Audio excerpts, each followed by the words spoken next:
You've felt it before, haven't you? That particular kind of heaviness that no amount of coffee or a good night's sleep can fix. It's a feeling of spiritual or energetic congestion, a subtle static that clings to you, making everything feel just a little bit harder. When you're in that space, your first instinct is often to reach for a solution, a ritual, an action to clear the air. Maybe you light up your sage, letting its aromatic smoke waft through your home. Or perhaps you fill the bathtub with warm water, adding generous handfuls of sea salt and a few drops of calming essential oils, hoping to wash away the day's energetic grime. You might even hold your favorite crystal, its cool weight a tangible anchor, whispering a silent prayer for peace and protection. And for a little while, it works. The room smells amazing. The water feels soothing. The stone feels secure in your hand. For a moment, everything feels clean again. But as the smoke dissipates and the water cools, that familiar heaviness begins to creep back in. That's when you start to suspect what a profound spiritual truth has whispered for centuries. There is no benefit in merely cleansing yourself externally if inside you are still a magnet attracting negative energy. No matter how many times you perform cleansing rituals with salt, sulfur, sage, crystals, eggs or copal, if you are not doing the real work inside, you will soon become contaminated again. The allure of the quick fix and the internal cracks. We live in a culture of instant gratification. We want to find a solution to every problem with the click of a button or the swipe of a card. This mindset has, perhaps unconsciously, seeped into our spiritual lives. We seek a quick fix solution for our soul, a ritualistic remedy for our inner turmoil. These external cleansings are not without value, they are powerful symbolic tools. But when we rely on them as the primary solution, we are engaging in what can only be described as spiritual cosmetics. We are applying gloss to the outside while the same old wounds, fears, and habits fester within. The reason this external approach is so fleeting is because negative energy isn't just floating around randomly.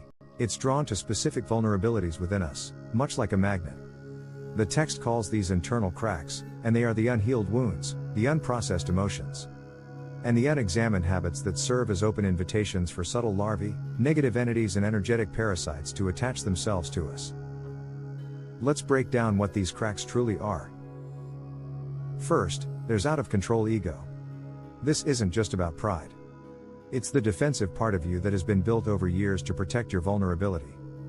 The ego constantly seeks external validation and control, creating a low vibrational field of fear and insecurity. Its endless struggle to maintain a false image of strength is an energetic drain, and negativity, in all its forms, is attracted to this instability. Next, there's victim mentality. This is a state of disempowerment, a chronic belief that life is happening to you. By ceding control and blaming external circumstances, you create an energetic vacuum where your power used to be. This state of learned helplessness is the ultimate open door for energetic parasites, as it signals a willingness to be drained. Then we have irrational guilt repetition. This is a cycle of spiritual self-sabotage, where you relentlessly replay past mistakes and punish yourself for them. Unlike healthy remorse, which leads to growth and change, this is a deep-seated addiction to self-flagellation. It keeps your energy field in a constant state of shame and regret, creating a powerful vortex that attracts more of the same low-frequency experiences. And finally, there's self-deception. This is the profound act of lying to yourself to avoid confronting a difficult truth. Whether it's about a toxic relationship, an unfulfilling job, or an unhealthy habit, this internal dishonesty creates a massive energetic leak.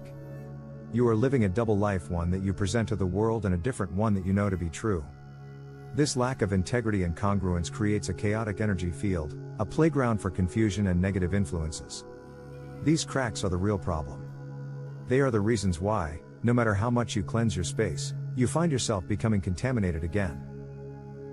The real work, closing the inner doors. Just cleansing is not enough. The real work is to close the inner doors, and this is possible through constant self-introspection, emotional responsibility, energy discipline, harmony in thought, speech, deed, and reconnection with your true soul and divine identity. This is the path of true transformation, a journey that demands our full presence and commitment.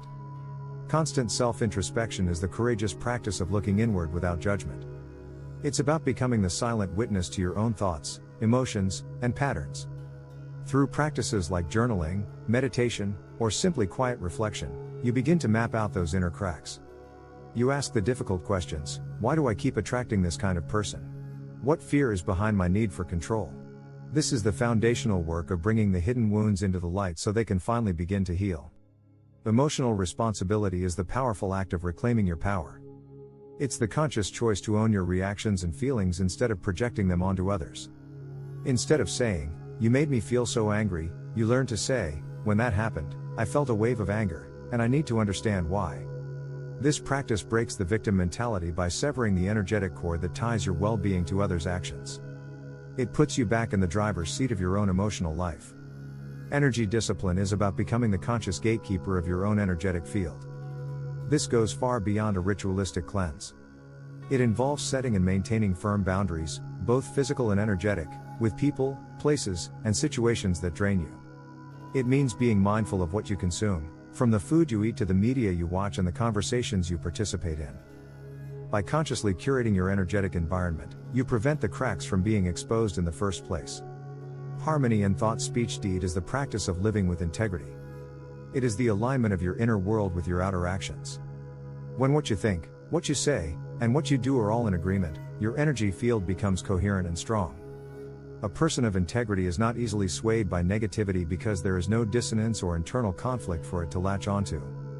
A lie, a secret, or a hidden agenda creates a powerful energetic leak. Harmony seals it. The ultimate goal of this work is reconnection with your true soul and divine identity.